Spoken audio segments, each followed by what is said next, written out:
നമസ്കാരം ശ്രീലേ, ഭാരത് ലൈവിലേക്ക് സ്വാഗതം. നമസ്തേ പ്രശാന്ത്. നമസ്തേ നമസ്തേ. ശ്രീലേ, ഈ BJP-യുടെ തെരഞ്ഞെടുപ്പ് ഫണ്ട് തട്ടിച്ച വിവാദം വാർത്ത ആദ്യം പുറത്തുവിടുന്നത് ഭാരത് ലൈവാണ്. നമ്മളാണ് ആ വാർത്ത വളരെ ഭംഗിയായിട്ട് ചെയ്തത്. അതിനെ സംബന്ധിച്ച് പിന്നീട് പല മാധ്യമങ്ങളും അത് ഏറ്റെടുക്കുകയും അതിപ്പോൾ വലിയ ചർച്ചയാവുകയും ചെയ്തിരിക്കുന്നു. കഴിഞ്ഞ ദിവസം BJP-യുടെ സംസ്ഥാന ജനറൽ സെക്രട്ടറി ഒരു യൂട്യൂബ് മാധ്യമത്തിന് നൽകിയ അഭിമുഖത്തിൽ ഈ വാർത്തകളെല്ലാം നിഷേധിക്കുകയാണ്. അത് മാത്രമല്ല, ഈ വാർത്ത പുറത്തുവിട്ടവരെല്ലാം തീവ്രവാദികളും മാർക്സിസ്റ്റുകാരും മീഡിയ വണ്ണുമായിട്ട് ബന്ധമുള്ളവരും ഒക്കെ ആണ് എന്നാണ് പറയുന്നത്. മാത്രമല്ല, ഇപ്പോൾ ഈ വാർത്ത ചെയ്തിരിക്കുന്നവർ മുമ്പ് ഒരു ഫോൺ ചോർത്തൽ വിവാദം നടത്തി BJP-യെ മുൾമുനയിലാക്കി, പ്രതിസന്ധിയിലാക്കി എന്നൊക്കെയാണ് ആരോപണം. എനിക്ക് അതേക്കുറിച്ച് മനസ്സിലാകുന്നില്ല. കഴിഞ്ഞ 10-20 വർഷത്തിൽ കൂടുതലായിട്ട് ഞാൻ വാർത്തകൾ റിപ്പോർട്ട് ചെയ്തുകൊണ്ടിരിക്കുന്ന ഒരാളാണ്. എനിക്ക് അത്തരത്തിൽ BJP ഒരു ഫോൺ ചോർത്തൽ മൂലം ഒരു വിവാദത്തിലായി, ഒരു പ്രതിസന്ധിയിലായി എന്ന് എന്റെ ഓർമ്മയിലെങ്ങും അങ്ങനെ ഒരു സംഭവം ഇല്ല. ഒരു ഈ പറയുന്നത് പോലെ BJP-യുടെ ഒരു യോഗത്തിന്റെ വിവരങ്ങൾ പുറത്തു വന്നിട്ടുണ്ട്, അത് ശരിയാണ്. പക്ഷെ അത് ഏതെങ്കിലും തരത്തിൽ BJP-ക്ക് പ്രതിസന്ധി ഉണ്ടാക്കി എന്ന് എനിക്കറിയില്ല. ഇരിക്കട്ടെ, എന്താണ് ഇപ്പോൾ ഈ വിഷയത്തിൽ സുരേഷിനെ പോലെ ഈ ഓർഗനൈസിംഗ് സെക്രട്ടറിയുടെ ചുമതല കൂടി വഹിക്കുന്ന സംസ്ഥാന ജനറൽ സെക്രട്ടറി തന്നെ ഇത്തരത്തിൽ നിരുത്തരവാദപരമായ മറുപടികളുമായിട്ട് ഇങ്ങനെ രംഗത്ത് വന്നതിന്റെ കാരണം എന്താണ്? യഥാർത്ഥത്തിൽ നമുക്ക് മനസ്സിലാക്കാൻ സാധിക്കുന്നത്, സാധാരണഗതിയിൽ നമ്മൾ ഓർഗനൈസിംഗ് സെക്രട്ടറിമാരെ പലരെയും കണ്ടിട്ടുണ്ട്. RSSന്റെ എന്ത് പ്രശ്നമുണ്ടായാലും അവർ മൗനമായിരുന്ന് അവരുടെ കാര്യങ്ങൾ നോക്കുന്നതാണ് നമ്മൾ കണ്ടിട്ടുള്ളത്. സംഘടനയുടെ കാര്യങ്ങൾ നോക്കിക്കൊണ്ടു പോകുന്നതാണ് നമ്മൾ കണ്ടിട്ടുള്ളത്. ഇവിടെ സംഘടനാ ചുമതല കൂടിയുള്ള ഓർഗനൈസിംഗ് സെക്രട്ടറിയാണ്. സംഘടനാ ചുമതല കൂടിയുള്ള ഓർഗനൈസിംഗ് സെക്രട്ടറിയുടെ പദം വഹിക്കുന്ന ഒരാൾ, അതായത് നേരിട്ടല്ലെങ്കിലും ആണ് സുരേഷ് എന്നാണ് ഞാൻ മനസ്സിലാക്കുന്നത്. അപ്പോ ഇങ്ങനൊരു പ്രശ്നം ഉണ്ടാകുന്നു. ഈ പ്രശ്നം ഉണ്ടാകുമ്പോൾ സുരേഷിന് അതിനെ ഏതെങ്കിലും തരത്തിൽ ഖണ്ഡിക്കാനുള്ള കാര്യങ്ങളുണ്ട്. അതായത് ഒരു സംഘടന പ്രതിസന്ധിയിലാകുമ്പോൾ അതിനെ പലതരത്തിൽ ഖണ്ഡിക്കാം. അങ്ങനെ പാർട്ടിയുടെ അത് ഏറ്റവും മാന്യമായ ഒരു റിലീസാണ് ഈ വിഷയത്തിൽ രാജീവ് ചന്ദ്രശേഖർജി ഇറക്കിയത്. അദ്ദേഹം ഇറക്കിയ ആ റിലീസിൽ തന്നെ സത്യങ്ങൾ ഉണ്ട് എന്ന് എനിക്ക് മനസ്സിലാക്കാൻ സാധിച്ചിട്ടുണ്ട്. ആ റിലീസിൽ അദ്ദേഹം പറയുന്നത്, അദ്ദേഹത്തിന് സമ്മതിക്കാൻ കഴിയില്ല ഒരിക്കലും സാമ്പത്തികമായി തിരിമറി നടന്നു എന്നുള്ളത് അദ്ദേഹത്തിന് സമ്മതിക്കാൻ കഴിയില്ല. ഒരു സംസ്ഥാന അധ്യക്ഷൻ എന്ന രീതിയിൽ, ഒരു പാർട്ടിയുടെ അധ്യക്ഷൻ എന്ന രീതിയിൽ ഒരിക്കലും സമ്മതിക്കാൻ കഴിയാത്ത ഒരു കാര്യം തന്നെയാണത്. അപ്പൊ അതുകൊണ്ട് അദ്ദേഹത്തിന് പൊതുസമൂഹത്തിന് മുന്നിൽ അത് സമ്മതിക്കാൻ കഴിയില്ല. അദ്ദേഹം പറയുന്നു ആ ഇറക്കിയ റിലീസ് വ്യാജമാണ്. അതിൽ യാതൊരു സംശയവുമില്ല. ഇറക്കിയ റിലീസ് വ്യാജമാണ് എന്ന് BJP പറയുന്നിടത്തോളം അത് വ്യാജം തന്നെയാണ്. കാരണം അത് BJP-യുടെ ആദ്യം വന്ന ഒരു റിലീസ്, അതായത് ഇവരെ പുറത്താക്കി എന്ന് പറഞ്ഞുകൊണ്ട് ഇറക്കിയ റിലീസ്, അത് വ്യാജമാണെന്ന് എനിക്ക് മനസ്സിലാകുന്നു.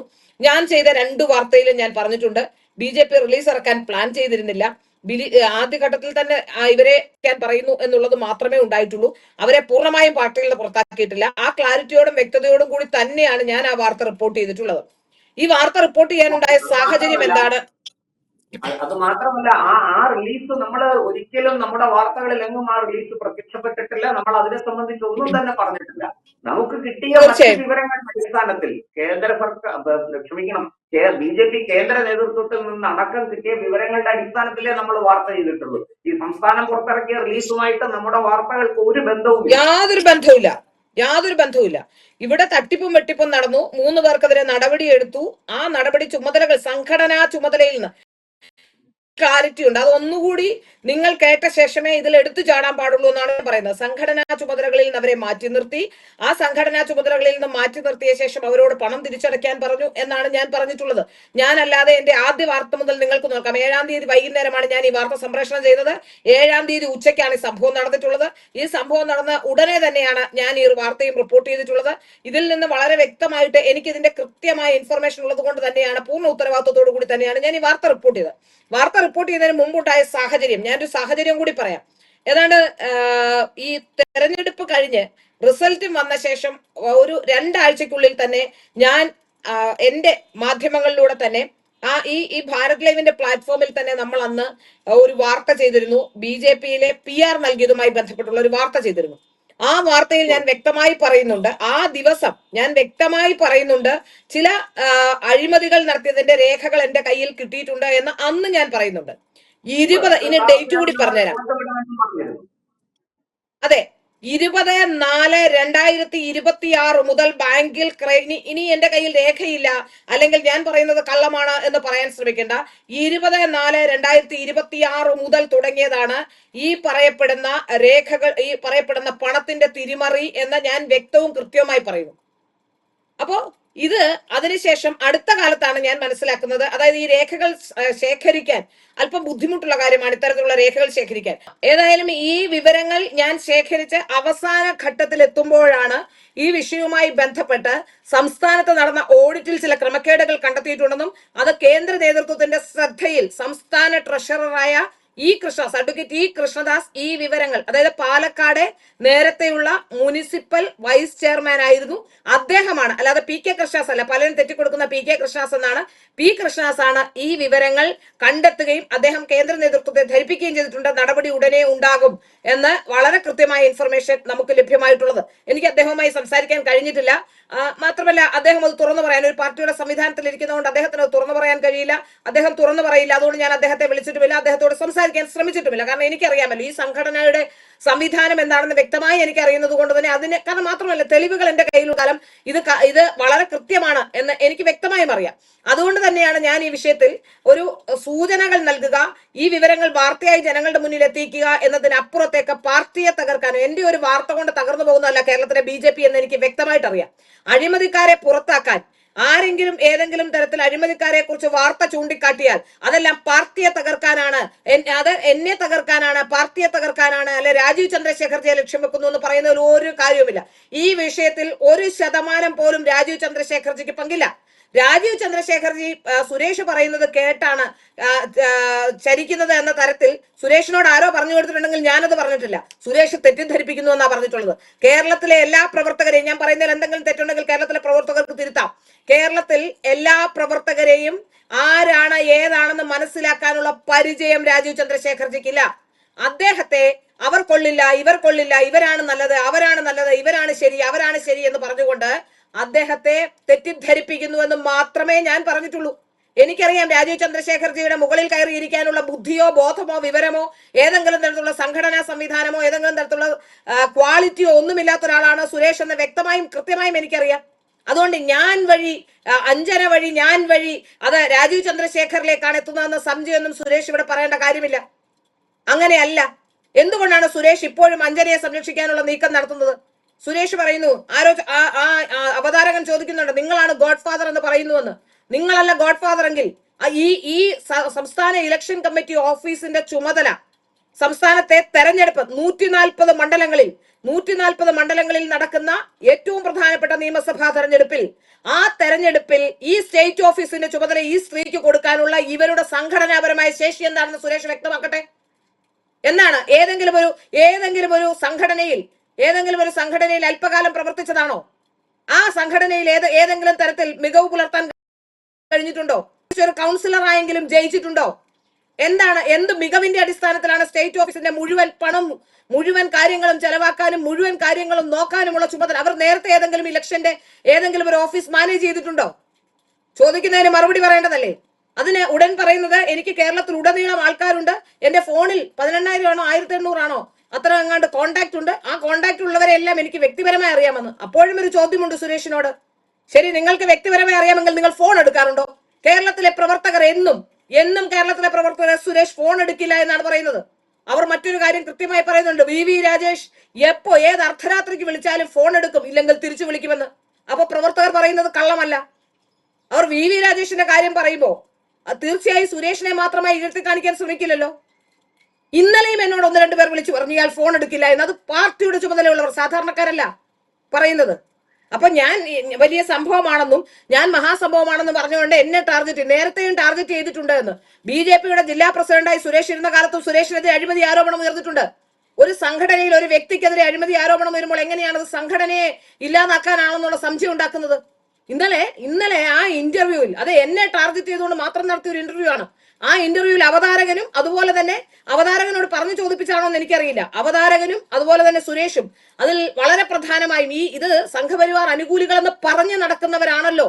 ഞാൻ പറഞ്ഞു നടക്കുന്ന ആളല്ല, ഞാൻ സംഘപരിവാർ അനുകൂലിയാണ്, ഒരു സംശയം വേണ്ട. 3 വയസ്സ് മുതൽ പുതുക്രിസ്ത്യാനി വേദപുസ്തകം കണ്ട പോലെ ഇന്നലെ വന്ന ആളല്ല ഞാൻ. എന്റെ അമ്മ 2 തെരഞ്ഞെടുപ്പിൽ മത്സരിച്ചിട്ടുണ്ട്. ഞാൻ 3 വയസ്സിൽ ബാലകോളത്തിൽ എന്റെ നാട്ടിൽ നിങ്ങൾ അന്വേഷിക്കൂ. സുരേഷിന് അറിയാമല്ലോ എന്റെ വീടും എന്റെ കുടുംബവും. ഈ പറയപ്പെടുന്ന സുരേഷ് എന്റെ വീട്ടിൽ ചെങ്ങന്നൂരിൽ 2002 എന്റെ വീട്ടിൽ വന്നിട്ടുണ്ട്. എന്റെ അച്ഛനെ, അമ്മയെ, എന്റെ വീട്ടുകാരെ സുരേഷിനറിയാം. ഞാൻ സംഘപരിവാർ അനുകൂലിയാണെന്ന് ഇന്നലെ വന്ന് നിങ്ങളോട് പറഞ്ഞുകൊണ്ട് വന്ന ആളല്ല. ഞാനൊരു മാധ്യമ പ്രവർത്തകയാണ്. ഞാനൊരു വാർത്ത ചെയ്തു. നരേന്ദ്രമോദിജി കേരളത്തിലെത്തിയപ്പോ ഗുജറാത്ത് മുഖ്യമന്ത്രിയായി അദ്ദേഹം ഇരിക്കുമ്പോ അദ്ദേഹം കേരളത്തിലേക്ക് വരുന്നു. അദ്ദേഹം ഏതാണ്ട് സംസ്ഥാന പ്രസിഡന്റ് ആകും എന്ന് ഏതാണ്ട് ധാരണയുള്ള ഒരു സമയം, ദേശീയ പ്രസിഡന്റ് ആകുമെന്ന് ധാരണയുള്ള സമയം, അദ്ദേഹം സംസ്ഥാനത്ത് എത്തുമ്പോ ഇവിടെ ഒരു പരിപാടിയിൽ പങ്കെടുക്കുന്നു. ആ പരിപാടിയിൽ പങ്കെടുക്കുമ്പോൾ ഞാൻ BJP കേന്ദ്ര നേതൃത്വം മെയിൽ അയക്കുകയും സംസ്ഥാന നേതൃത്വത്തോടെ എനിക്കൊരു ഇന്റർവ്യൂ തരപ്പെടുത്തി തരാൻ കഴിയുമോ എന്ന് ചോദിക്കുകയും ചെയ്തു. എന്റെ ഒരു ആഗ്രഹം, ഒരു മാധ്യമ പ്രവർത്തക എന്ന രീതിയിൽ ഞാൻ ഏറ്റവും കൂടുതൽ ഇഷ്ടപ്പെടുന്ന അദ്ദേഹത്തിന്റെ ഒരു ഇന്റർവ്യൂ എനിക്ക് വേണമെന്നായിരുന്നു. അപ്പോൾ അദ്ദേഹത്തിന്റെ സൗണ്ട് മാധ്യമങ്ങളിലൂടെ കേൾപ്പിക്കുക. അതുകൊണ്ടാണ് ഞാൻ അതിന്റെ ഓഡിയോ എനിക്ക് കിട്ടുകയും ആ ഓഡിയോയിൽ അദ്ദേഹത്തിനെതിരെയോ പാർട്ടിക്കെതിരെയുള്ള യാതൊരു പരാമർശവുമില്ല. യാതൊരു പരാമർശവും അതിലില്ല. അതിലാകെ ഒരു ഡാമേജ് ഉണ്ടാകാനുള്ള കാരണം 2 കാരണങ്ങളാണുള്ളത്. ഒന്ന്, Z+ കാറ്റഗറി സുരക്ഷയുള്ള അദ്ദേഹത്തിന്റെ അദ്ദേഹം നടന്ന അദ്ദേഹത്തിന്റെ ആ പരിപാടിയിൽ മൊബൈൽ ജാമർ ഉണ്ട്. ആ ജാമർ ഉള്ളത് കൊണ്ട് തന്നെ എങ്ങനെ സുരക്ഷാ പ്രശ്നങ്ങൾ ഉണ്ടായോ, അതെങ്ങനെ ചോർന്നു? ഒന്ന്, അത് സംഘടനാപരമായ വിഷയമല്ല, അത് പോലീസിന്റെ വിഷയമാണ്, പോലീസിന്റെ ചോർച്ചയിലെ വിഷയമാണ്, പോലീസിന്റെ കൃത്യമായി അദ്ദേഹത്തിന് സുരക്ഷ ഒരുക്കാത്തതിന്റെ പ്രശ്നമാണ്. 2, സംഘടനാപരമായി ആ സമയത്തുള്ള ആൾക്കാർ അവിടെ നിന്ന് വാർത്ത ചോർത്തിയോ? ഈ 2 വിഷയമേ അതിലുള്ളൂ. അതിലൊരിക്കലും ഏതെങ്കിലും തരത്തിൽ BJPയെ പ്രതിരോധത്തിലാക്കുന്ന, നരേന്ദ്രമോദിജിയെ മോശം പറയുന്ന, ഞാൻ നരേന്ദ്രമോദിജിയെ മോശം പറഞ്ഞു എന്നാണ് അവകാശപ്പെടുന്നത്, നരേന്ദ്രമോദിജിയെ മോശം പറയുന്ന, അദ്ദേഹത്തെ ഇകഴ്ത്തി കാണിക്കുന്ന, അദ്ദേഹത്തിന് ഏതെങ്കിലും തരത്തിൽ ഡാമേജ് ഉണ്ടാക്കുന്ന ഒരു വാർത്തയായിരുന്നില്ല അത്. ഇന്നും അത് പറഞ്ഞുകൊണ്ടാണ് പലപ്പോഴും എന്നെ പല സ്ഥലങ്ങളിലും പ്രതിരോധിക്കാൻ ശ്രമിക്കുന്നത്. അതിനുശേഷം എന്നെ പറഞ്ഞ ഉടനെ തന്നെ മീഡിയ വണ്ട റിപ്പോർട്ടറെ അന്വേഷിച്ച് പോവുകയാ. ഞാനും മീഡിയ വണ്ട റിപ്പോർട്ടറും 2 SFIക്കാരും കൂടാണെന്ന് ഇത് പറയുന്നത്. എങ്ങനെ സുരേഷിന് ഇങ്ങനെ പറയാൻ സാധിക്കുന്നു? എന്നെ എങ്ങനെയാണ് വിഘടനവാദികളെയും അല്ലെങ്കിൽ അത്തരത്തിലുള്ള ആൾക്കാരുമായി ചിത്രീകരിക്കാൻ? അതായത് നരേന്ദ്രമോദിജി എന്ന് കേൾക്കുമ്പോൾ കേരളത്തിലെ സംഘപ്രവർത്തകരുടെയും RSSകാരുടെയും BJPക്കാരുടെയും ഒക്കെ വികാരമാണത്. അതുകൊണ്ട് തന്നെ അദ്ദേഹത്തിന്റെ പേര് പറയുമ്പോൾ എന്നെ ആൾക്കാർ സൈബർ അറ്റാക്ക് നടത്തുമെന്ന് വിചാരിച്ചോ? അതുകൊണ്ടാണോ സുരേഷ് ഇത്തരത്തിലുള്ള ആരോപണം ഉന്നയിക്കുന്നത്? 1. 2, മറ്റൊരു പ്രധാനപ്പെട്ട ആരോപണം ആങ്കർ ചോദിക്കുന്നു. ആങ്കറിന് അറിയാമത്രേ അതായത് തെളിവുള്ള ഒരാൾ എല്ലാവരെയും വിളിച്ച് വാർത്ത കൊടുത്തോളൂ എന്ന് പറഞ്ഞു. തെളിവ് ചോദിച്ചപ്പോൾ അത് എന്റെ കയ്യിലുണ്ട് എന്ന് പറഞ്ഞു. ശങ്കരാടിയുടെ രേഖ പോലെയാണെന്ന്. നിങ്ങൾ ഉത്തരവാദിത്വത്തോടെയാണ് പറയുന്നതെന്നാണല്ലോ ആങ്കർ പറയുന്നത്. ഒരു കാര്യം ഉത്തരവാദിത്വത്തോടെ ഞാൻ ചോദിക്കുകയാണ്. എന്റെ ഫോണിൽ നിന്ന് ഞാൻ ആരെയെങ്കിലും ഏതെങ്കിലും ഒരു മാധ്യമ പ്രവർത്തകനെ വിളിച്ച് ഈ വാർത്ത നൽകണമെന്ന് ആവശ്യപ്പെട്ടോ? ആ വാർത്ത നൽകണമെന്ന് ആവശ്യപ്പെട്ട് ഞാൻ തെളിവ് തരാമെന്ന് പറഞ്ഞോ? എന്റെ വാർത്ത കണ്ട ശേഷം 1 or 2 മാധ്യമ പ്രവർത്തകർ എന്നെ വിളിച്ചിട്ടുണ്ട്. അതും സാധാരണ ഈ ഓൺലൈൻ മാധ്യമ പ്രവർത്തകരോ അതുപോലെ തന്നെ ഏതെങ്കിലും ചാനലുകളിൽ മുഖ്യധാരാ മാധ്യമങ്ങളിൽ ജോലി ചെയ്യുന്ന മാധ്യമ പ്രവർത്തകരോ അല്ല. അത് 1-2 പേരുണ്ട്. മുഖ്യധാരാ മാധ്യമങ്ങളിൽ ജോലി ചെയ്യുന്ന 1-2 പേരുണ്ട്. അത് സീനിയർ മാധ്യമ പ്രവർത്തകരാണ്, സാധാരണ മാധ്യമ പ്രവർത്തകരല്ല. കേരളത്തിലെ ഇപ്പോഴത്തെ ചെറിയ കുട്ടികളോ ഈ മീഡിയ വണ്ണിലെയോ 24-ലെ റിപ്പോർട്ടറോ മീഡിയ വണ്ണിന്റെ റിപ്പോർട്ടറോ News 8-ന്റെ റിപ്പോർട്ടറോ ഒന്നുമല്ല. എന്നെ വിളിച്ചിട്ടുള്ളത് വളരെ സീനിയർ ആയിട്ടുള്ള കേരളത്തിലെ ചില മാധ്യമ പ്രവർത്തകർ എന്നെ വിളിച്ചു. എന്നോട് ചോദിച്ചു നിങ്ങൾ എന്തുകൊണ്ടാണ് ഇങ്ങനെ ഒരു ആരോപണം ഉന്നയിക്കുന്നതെന്ന്, നിങ്ങളുടെ കയ്യിൽ തെളിവുണ്ടോ, തരാമോ എന്ന് ചോദിച്ചു. ഞാൻ പറഞ്ഞു എന്റെ കയ്യിൽ ചില രേഖകളുണ്ട്, പക്ഷെ അത് നിങ്ങൾക്ക് കൈമാറാൻ ഞാൻ ഉദ്ദേശിക്കുന്നില്ല. വാർത്തകൾ ശരിയാണ്, ഈ വാർത്തയിൽ എനിക്ക് ബോധ്യമുണ്ട്. ഇത്രയുമാണ് ഞാൻ പറഞ്ഞിട്ടുള്ളത്. ഞാൻ ആരെയും അങ്ങോട്ട് വിളിച്ച് ഈ വാർത്ത നൽകണമെന്ന് പറഞ്ഞിട്ടില്ല. കാരണം കേരളത്തിലെ ജനങ്ങൾക്ക് സുരേഷ് പറയുന്നതിലും വിശ്വാസം എന്നെയാണെന്ന് എനിക്കറിയാം. കാരണം ഞാൻ ഇന്ന് വരെ ചെയ്തിട്ടുള്ള ഒരു വാർത്തയിലും ഒരു തെറ്റും സംഭവിച്ചിട്ടില്ലാത്തത് കൊണ്ട് തന്നെ ആ ചെയ്ത വാർത്തകളിൽ നിങ്ങൾക്ക് നിഷേധിക്കാനൊക്കെ കഴിയുമായിരിക്കും. ഇന്ന് വരെ ഞാൻ ചെയ്തിട്ടുള്ള വാർത്തകളിൽ യാതൊരു പിശകും സംഭവിക്കാത്തത് കൊണ്ട് തന്നെ എന്നെ കേരളത്തിലെ ജനങ്ങൾക്ക് വിശ്വാസമുണ്ട് എന്ന ബോധ്യം എനിക്കുള്ളത് കൊണ്ട് ഞാൻ അതിൽ ന്യായീകരണം നിരത്താൻ എനിക്ക് ആവശ്യമില്ലാത്തത് കൊണ്ടും ആ രേഖകൾ ഞാൻ ശേഖരിച്ച രേഖകളാണ്. ആ രേഖകൾ ഇപ്പൊ ഞാൻ പറയാം, പോക്സോ കേസിൽ ഒരു ഡോക്യുമെന്റ് നമ്മുടെ കയ്യിലുണ്ടെങ്കിൽ നമുക്ക് പുറത്തുവിട്ടാൽ ക്രിമിനൽ കുറ്റം. അപ്പൊ അതുപോലെ തന്നെ ചില രേഖകൾ പുറത്തുവിടാനും മറ്റുള്ളവർക്ക് നൽകാനും നിയമപരമല്ലാത്ത ഒരു കാര്യവും ഞാൻ ചെയ്യില്ല. നമുക്ക് കോടതിയിൽ ഹാജരാക്കാമെന്ന് മാത്രമേ ഉള്ളൂ. എന്തെങ്കിലും ആവശ്യമുണ്ടെങ്കിൽ എനിക്കെതിരെ കേസ് കൊടുത്താൽ അല്ലെങ്കിൽ എന്തെങ്കിലും ആവശ്യമുണ്ടെങ്കിൽ അതിന് വേണ്ട കാര്യങ്ങൾ ഞാൻ ചെയ്യും. അതിനപ്പുറത്തേക്ക് എനിക്കൊരിക്കലും ഈ രേഖകൾ പൊതുസമൂഹത്തിന് മുന്നിൽ ഞാൻ വഴി ഒരു രേഖയും ചോർത്താൻ എനിക്ക് താല്പര്യമില്ല. അതുകൊണ്ടാണ് ഞാൻ ആ രേഖകൾ കൊടുക്കാതിരുന്നത്. അതുകൊണ്ട് എന്റെ കയ്യിൽ ഒന്നുമില്ല. ഞാൻ വെറുതെ പറയുകയാണ്. ഞാനിത് സുരേഷ് വഴി രാജീവ് ചന്ദ്രശേഖർജി അല്ലെ BJP ആക്രമിക്കാൻ കോപ്പ് കൂട്ടുകയാണെന്ന് പറയണ്ട. കേരളത്തിൽ BJPയിൽ നടപടി നേരിട്ടിട്ടുള്ള ഇപ്പൊ ആദ്യമൊന്നുമല്ല. ഇത് വലിയ സംഭവമാണ്, നാട്ടുകാരറിഞ്ഞാൽ നാണക്കേടുണ്ടാകുമെന്ന് പറഞ്ഞ് സുരേഷിന്റെ ഭാഗം രക്ഷിക്കാൻ ശ്രമിക്കുകയും വേണ്ട. കേരളത്തിൽ ഞാൻ ചോദിക്കട്ടെ, പി പി മൂന്നേട്ടനെ സൈഡ് ലൈൻ ചെയ്തില്ല? ഒരു ചെറിയ പ്രശ്നങ്ങളുടെ പേരിൽ അദ്ദേഹത്തെ മാറ്റി നിർത്തിയിട്ടില്ലേ? ബി ജെ പി തകർന്നു പോയോ? സംഘപരിവാർ പ്രസ്ഥാനങ്ങൾ തകർന്നു പോയോ? എവിടെയെങ്കിലും തകർച്ച നേരിട്ടോ? ഏതായാലും അദ്ദേഹം ആരായിരുന്നു നമുക്ക് എവർക്കും അറിയാവുന്നതാണ്. അദ്ദേഹത്തെ പോലെ ഒരാൾ മാറ്റി നിർത്തിയപ്പോ ഉമാഭാരതിയെ മാറ്റി നിർത്തിയിട്ട് ബി ജെ പി തകർന്നു പോയോ? ചമ്പത്രായി ഇപ്പൊ പ്രശ്നം ഉണ്ടാകുന്നു. ഇപ്പൊ അയോധ്യയിൽ പ്രശ്നം ഉണ്ടാകുന്നു. അയോധ്യയിലെ പ്രശ്നത്തിൽ ചമ്പത്രായിയെ മാറ്റി നിർത്തിയില്ലേ? ചമ്പത്രായി രാജിവെച്ചില്ലേ? ഇപ്പോ കേരളത്തിൽ തന്നെ ആലോചിച്ച് നോക്കൂ. നല്ല ഒരു ജില്ലാ പ്രസിഡന്റ് എന്ന രീതിയിൽ പേര് കേട്ടിരുന്ന ശ്രീശൻ അടിയാട്ട്, തൃശ്ശൂരിൽ ശ്രീശൻ അടിയാട്ടിനെ പുറത്താക്കി നിർത്തിയിട്ട് ഇപ്പോ എനിക്ക് തോന്നുന്നു 15-20 വർഷമായിട്ടുണ്ടാവും അദ്ദേഹത്തെ പുറത്താക്കി നിർത്തിയിട്ട്. അപ്പോ അദ്ദേഹത്തെ പുറത്താക്കി നിർത്തിയിട്ട് ഈ സംഘടന നശിച്ചു പോയോ? ഇന്നും അദ്ദേഹത്തോടൊപ്പം അദ്ദേഹം വിളിച്ചാൽ 10,000 പേർ ഇറങ്ങിച്ചെല്ലാനുണ്ടാവും. അത്ര കഴിവുള്ള കപ്പാസിറ്റി ഉള്ള ഒരാളായിരുന്നു അദ്ദേഹം സംഘടനാപരമായി. അദ്ദേഹത്തെ മാറ്റി നിർത്തിയിട്ട് ഇവിടെ സംഘടന തകർന്നു പോയോ? അതിനുശേഷം വി രാജേഷിനെ മെഡിക്കൽ കോഴയുമായി ബന്ധപ്പെട്ട് 1 വർഷം പുറത്തു നിർത്തിയില്ലേ? കേരളത്തിലെ മാധ്യമങ്ങളെല്ലാം റിപ്പോർട്ട് ചെയ്തില്ലേ? റിലീസ് അടിച്ചിറക്കിയല്ലേ പുറത്താക്കിയത്? പിന്നെ ഇപ്പോൾ മാത്രം 5 പുറത്താക്കിയാൽ, അല്ലെങ്കിൽ ഇപ്പോൾ മറ്റുള്ളവർക്കെതിരെ നടപടിയെടുത്താൽ അപ്പോൾ സംഘടന നശിച്ചു പോകുമെന്ന് സംസ്ഥാന സെക്രട്ടറി തന്നെ വാദിക്കുന്നത് എന്തിനാണ്? സംസ്ഥാന ജനറൽ സെക്രട്ടറി തന്നെ. അദ്ദേഹത്തിന്റെ ഇതിലെ ഇടപെടൽ എന്താണ്? എന്തുകൊണ്ടാണ് ഇവരെ സംരക്ഷിക്കാൻ അദ്ദേഹം ശ്രമിക്കുന്നത്? അപ്പോ ഈ വിഷയങ്ങളിൽ എന്നെ രാജ്യവിരുദ്ധയാക്കാനും എന്നെ സംഘടനാ വിരുദ്ധയാക്കാനും നരേന്ദ്രമോദിക്കെതിരെയാക്കാനും അല്ല നരേന്ദ്രമോദിക്കെതിരെയാണെന്ന് വരുത്തി തീർക്കാനും ഒന്നും എസ് സുരേഷ് മെനക്കെടേണ്ടതില്ല. പിന്നെ എനിക്കെതിരെ പരാതി കൊടുത്തു എന്ന രീതിയിൽ ഇപ്പോ പ്രചരിപ്പിക്കുന്നുണ്ട്. ആരോ ഉണ്ടാക്കിയ വ്യാജ റിലീസിനെതിരെ പരാതി കൊടുത്താൽ അത് എന്നെ എങ്ങനെയാ ബാധിക്കുക? ആ വിഷയത്തിൽ ഞാൻ വെല്ലുവിളിച്ചുകൊണ്ട് തന്നെ പറയുന്നു, എന്നെ ഒന്ന് കുരുക്കാൻ സുരേഷ് ഒന്ന് ശ്രമിക്കട്ടെ. ഒന്ന് സുരേഷ് പറയുന്ന പോലെ എനിക്കെതിരെ ഒന്ന് പരാതി കൊടുത്ത് എനിക്കെതിരെ, ഞാൻ സത്യത്തിൽ ഇത് പറയണമെന്ന് വിചാരിച്ചതല്ല. സുരേഷിന് എല്ലാ അവകാശവും ഉണ്ട്. അത് നടന്നിട്ടില്ല എന്ന് പറയാൻ സംഘടനാപരമായി വിശദീകരിക്കാനുള്ള എല്ലാ അവകാശവും ഉണ്ട്. ആ അവകാശത്തെ ഞാൻ നിഷേധിക്കുന്നില്ല. ഞാൻ ഉന്നയിച്ച അല്ലെങ്കിൽ പുറത്തു വന്ന ഒരു വാർത്തക്കെതിരെ അങ്ങനെ ഒരു വാർത്തയില്ല എന്ന് പറയാം. മാധ്യമപ്രവർത്തകർ കൊടുത്തോട്ടെ എന്ന് പറയാം. മാധ്യമപ്രവർത്തകർ തെളിവുണ്ടെങ്കിൽ അവരെന്തെങ്കിലും ചെയ്തോട്ടെ എന്ന് പറയാം. ഞങ്ങളുടെ സംഘടനയുടെ വിഷയമാണെന്ന് പറയാം. ഇതൊക്കെ പറയാം. പക്ഷേ അത് പറയുമ്പോഴും എന്നെ സംഘടനാ അവർക്ക് വേറെന്തോ താല്പര്യമുണ്ടെന്നും വിഘടനവാദികളുടെയും രാജ്യവിരുദ്ധരുടെയും ഒക്കെ ചേർത്ത് നിങ്ങൾ പറയുന്ന ആ പറയലുണ്ടല്ലോ. ഇപ്പോഴാണ് സുരേഷിന് മനസ്സിലായത് SFIക്കാരാണ് അവിടുത്തെ റിപ്പോർട്ടർമാരെന്ന് ഇപ്പോഴാണോ സുരേഷിന് മനസ്സിലായത്? ആ വാർത്ത കൊടുത്ത റിപ്പോർട്ടർമാരിൽ ഒരാൾ അയാളുടെ സഹോദരൻ ജന്മഭൂമിയിലല്ലേ ജോലി ചെയ്യുന്നത്. അപ്പൊ അതിന് കുഴപ്പമില്ലേ? അപ്പോ ഇതിൽ വളരെ കൃത്യമായി എന്നെ ടാർഗറ്റ് ചെയ്തുകൊണ്ട് മുന്നോട്ട് പോകുന്നു. അതായത് ഞാൻ എന്തോ പ്രശ്നമുണ്ടാക്കാൻ. അതിനിടയിൽ മറ്റൊരു പ്രധാനപ്പെട്ട കാര്യം പറയുന്നത് കേട്ടു. ഞാൻ ആ വാർത്ത ചെയ്തപ്പോ അതിനിടയിൽ ഈ പറയപ്പെടുന്ന സംസ്ഥാന സെക്രട്ടറിയുടെ മുടിയുമായി ബന്ധപ്പെട്ട ഒരു പരാമർശം നടത്തി. ഒരു ആൾ ബ്യൂട്ടി പാർലറിൽ പോകുന്നതിന് എന്താണ് കുഴപ്പമെന്ന് അവതാരകൻ ചോദിക്കുന്നു. ബ്യൂട്ടി പാർലറിൽ പോകുന്നതിന് കുഴപ്പമില്ല. അത് തെരഞ്ഞെടുപ്പ് ഫണ്ട് എടുത്തു ബ്യൂട്ടി പാർലർ നിങ്ങൾ പൊക്കോളൂ. ഞാനും ബ്യൂട്ടി പാർലറിൽ പോകുന്ന ആളാണ്, മുടി വെട്ടുന്ന ആളാണ്, പിരിയം എടുക്കുന്ന ആളാണ്. പക്ഷെ ഞാൻ പോകുന്നത് എന്റെ സ്വന്തം കാശ്, ഞാൻ അധ്വാനിച്ചുണ്ടാക്കിയ കാശ് കൊണ്ടാണ്, അല്ലാതെ തെരഞ്ഞെടുപ്പ് ഫണ്ട് എടുത്തുകൊണ്ടല്ല. അതാണ് ഞാൻ പറഞ്ഞത്. അപ്പോ എല്ലാ കാര്യത്തെയും വെളുപ്പിക്കാൻ ഏതെങ്കിലും ഒരു മാധ്യമം ഉണ്ടെങ്കിൽ ആ മാധ്യമത്തിന്റെ മുന്നിൽ പോയിരുന്ന് അത് പറയുന്ന റിപ്പോർട്ടറെ തോന്നിവാസക്കാരിയായും അല്ലെങ്കിൽ മറ്റേതെങ്കിലും രീതിയിൽ ചിത്രീകരിക്കാൻ ശ്രമിക്കുന്നതിന് പകരം അതിന്റെ യാഥാർത്ഥ്യ ബോധത്തിലേക്ക് വരേണ്ടതല്ലേ ചെയ്യേണ്ടത്? ഞാൻ പറയുന്ന കേരളത്തിലെ ജനങ്ങളുടെ വികാരമാണ്, കേരളത്തിലെ BJP പ്രവർത്തകരുടെ വികാരമാണ്. അതുപോലെ മറ്റൊരു പ്രധാനപ്പെട്ട കാര്യം, BJP ഇവിടെ എന്ത് നടക്കുന്നുവെന്ന് മറ്റൊരാൾ അറിയണ്ടായെന്ന്. ഈ രാഷ്ട്രീയ പാർട്ടികൾ രൂപീകരിക്കുന്ന എന്തിന്റെ അടിസ്ഥാനത്തിലാണ് രാഷ്ട്രീയ പാർട്ടികൾ രജിസ്റ്റർ ചെയ്യുന്നത്? 1951 രജിസ്ട്രേഷൻ ഓഫ് പീപ്പിൾസ് ആക്ട് പ്രകാരമാണ്. ആ ആക്ട് പ്രകാരം രജിസ്റ്റർ ചെയ്യുന്ന ഒരു സംഘടന, ആ സംഘടനയ്ക്ക് കൃത്യമായി വിശദീകരിക്കേണ്ട കാര്യമുണ്ട്. നിങ്ങൾ പൊതുസമൂഹത്തെ അറിയിക്കേണ്ട, നിങ്ങളെ പ്രവർത്തകരോടെങ്കിലും.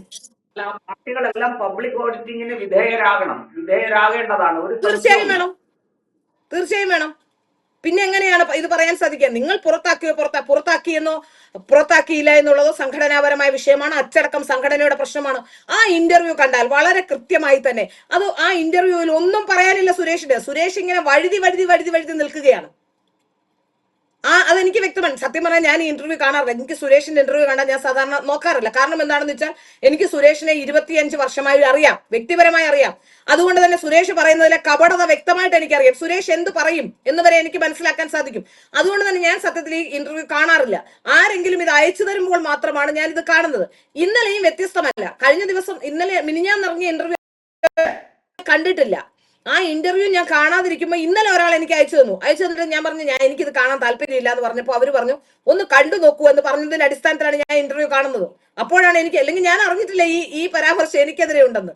അതായത് എനിക്കെന്തോ രാജ്യവിരുദ്ധ അജണ്ട ഉണ്ടെന്ന രീതിയിലാണ് ഒന്ന് പതുക്കെ, മൊത്തത്തിൽ പറയുന്നില്ലേ, ഒന്ന് വഴുതി പോകുന്നുണ്ട് ആ പറയുന്നതിൽ നിന്ന്. അത് പറയാനുള്ള തന്റെ ഇടം ഇല്ല. ഞാൻ രാജ്യവിരുദ്ധ ശക്തികളുടെ ആളാണെന്ന് പറഞ്ഞാൽ അതല്ല എന്ന് തെളിയിക്കാൻ എന്നെ കൊണ്ട് കഴിയും. അത് ചെയ്യട്ടെ. അപ്പൊ എന്നെ രാജ്യവിരുദ്ധ ശക്തികളുടെ ആളാക്കി ചിത്രീകരിക്കാൻ അല്ലെങ്കിൽ അത്തരത്തിലൊരു ശ്രമം സുരേഷിന്റെ ഭാഗത്തുനിന്ന് ഉണ്ടാവേണ്ട എന്നുള്ളതാണ് എനിക്ക് പറയാനുള്ളത്. അതുകൊണ്ട് സുരേഷ് പറഞ്ഞല്ലോ, സുരേഷ് 15 വയസ്സ് മുതൽ ഈ സംഘടനയിൽ ഉണ്ടെന്ന്. ഞാനും ഉണ്ടായ കാലം മുതൽ ഈ സംഘടനയുടെ ഭാഗമാണ്. എന്റെ അമ്മ 2 തെരഞ്ഞെടുപ്പിൽ മത്സരിച്ചതാണ്. അത് BJP-യുടെ കാശ് കൊണ്ടല്ല. എന്റെ അമ്മ ആ കാലത്ത് കാശില്ല BJP-ക്ക്. സ്വന്തം വീടുകളിൽ നിന്ന് എടുക്കുന്ന കാശുകളും അതുപോലെ തന്നെയുള്ള കാശുകൾ കൊണ്ട് തന്നെയാണ് പ്രവർത്തനം നടത്തിയിട്ടുള്ളത്. അത് സുരേഷിന് അറിയാം എന്ന് ഞാൻ വിചാരിക്കുന്നു. ഇനി അറിയത്തില്ല എങ്കിൽ ആർക്കെങ്കിലും ഈ വിഷയത്തിൽ സംശയമുണ്ടെങ്കിൽ എന്റെ അഡ്രസ്സും എന്റെ സ്ഥലവും തരാം. ഇന്ന് BJP-യുടെ അംഗങ്ങളായിരിക്കുന്ന നേരത്തെ ഉണ്ടായിരുന്ന പല ഭാരവാഹികൾക്കും എന്റെ കുടുംബവും വീടും ആൾക്കാരെയും ഒക്കെ അറിയാം, അറിയാത്തതല്ല. അപ്പൊ അതുകൊണ്ട് എന്നെ ആ രീതിയിൽ വ്യാജ ചിത്രീകരണം നടത്തി എന്നെ മോശക്കാരിയാക്കി ചിത്രീകരിക്കാനുള്ള ശ്രമം സുരേഷ് നടത്തണ്ട. പിന്നെ സുരേഷിനോട് ഒരു കാര്യം കൂടി പറയുന്നു, ഇത് ആരുടെയും കുടുംബ സ്വത്തല്ല. അത് സുരേഷ് മനസ്സിലാക്കണം. ഞങ്ങൾ നിങ്ങൾ എന്നൊക്കെ പറയാൻ ഈ പാർട്ടി എല്ലാവരുടെയും കൂടിയാണ്. ഞാൻ ഉൾപ്പെടുന്ന ആൾക്കാർ ആ പാർട്ടിക്ക് വേണ്ടി വോട്ട് ചെയ്യുന്നതാണ്. അപ്പൊ അതുകൊണ്ട് ഞങ്ങൾ നിങ്ങൾ എന്നൊക്കെ പറഞ്ഞ് സുരേഷിന്റെ കുടുംബ സ്വത്താണെന്ന രീതിയിലുള്ള സംഭാഷണമൊന്നും സുരേഷ് നടത്തേണ്ടതില്ല. അതുകൊണ്ട് വളരെ കൃത്യമായി ഞാൻ പറയുന്നു, BJP എന്ന് പറഞ്ഞോളൂ. BJP എന്ന് പറയുന്നതിന് ആർക്കും ഒരു എതിർപ്പില്ല. ഞങ്ങളും നിങ്ങളുമായ കാറ്റഗറൈസേഷൻ വേണ്ട. ഞാനും 18 വയസ്സ് മുതൽ കഴിഞ്ഞ തെരഞ്ഞെടുപ്പ് വരെ BJP-ക്ക് വോട്ട് ചെയ്ത ഒരു വോട്ടറാണ്. ആരെന്തു പറഞ്ഞാലും അത് നാളെ സുരേഷിനെ രാജ്യവിരുദ്ധ ശക്തിയാക്കി ചിത്രീകരിച്ച് എന്നെ ഇവിടുന്ന് ഓടിച്ച് വേറെ എവിടേക്കെങ്കിലും വിടാം എന്നാണ് വിചാരിച്ചിരിക്കുന്നതെങ്കിൽ അത് സുരേഷൻ മലർപ്പൊടിക്കാരന്റെ സ്വപ്നമാണ്. ഈ സംഘടനയിൽ വോട്ട് ചെയ്യാനുള്ള എന്റെ അവകാശത്തെ നിഷേധിക്കാൻ, ഈ സംഘടനയ്ക്ക് വേണ്ടി വോട്ട് ചെയ്യാനുള്ള എന്റെ അവകാശത്തെ നിഷേധിക്കാൻ ഒരുപക്ഷെ സുരേഷിന്റെ ബുക്കിൽ കയറി പാർട്ടിയിൽ എനിക്ക് ചിലപ്പോൾ പ്രവർത്തിക്കാൻ പറ്റുന്നുണ്ടാവില്ലായിരിക്കാം, അല്ലെങ്കിൽ ആ പാർട്ടിയുടെ ഏതെങ്കിലും ഘടകത്തിൽ പ്രവർത്തിക്കാൻ എനിക്ക് സാധിക്കുന്നില്ലായിരിക്കാം. പക്ഷെ ജീവിതകാലം മുഴുവൻ മരിക്കും വരെ വോട്ട് ചെയ്യാനുള്ള എന്റെ അവകാശത്തെ സുരേഷിന് ചോദ്യം ചെയ്യാനോ നിഷേധിക്കാനോ കഴിയില്ല.